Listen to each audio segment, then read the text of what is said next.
All right, 30 seconds. Here we go. World famous K-Rock 106.7 KROQ, and it's the Kevin and Bean Show at 11 minutes after 8 o'clock.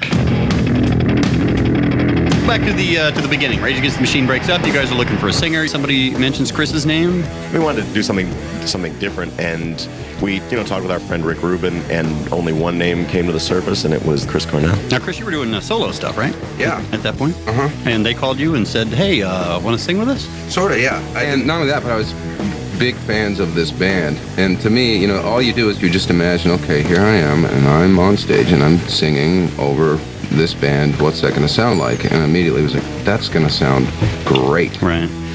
And it very much was like a fully collaborative from every member, from the very first day to the very last song, and then all through the recording process.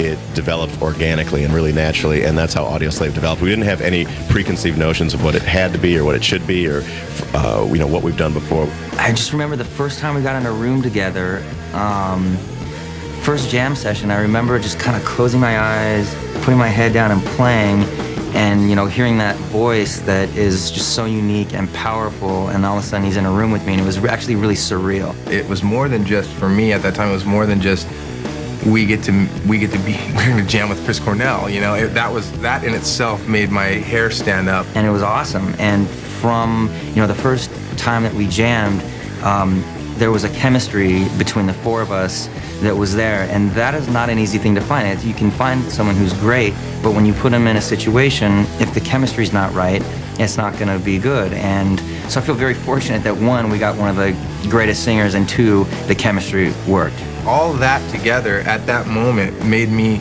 breathe a sigh of relief, and I was like, wow, there's a future here that's pretty bright. We didn't know where it was going to go, and every day we were surprised by the next thing, and it kept getting more and more different than we would have expected, and we were happy about that.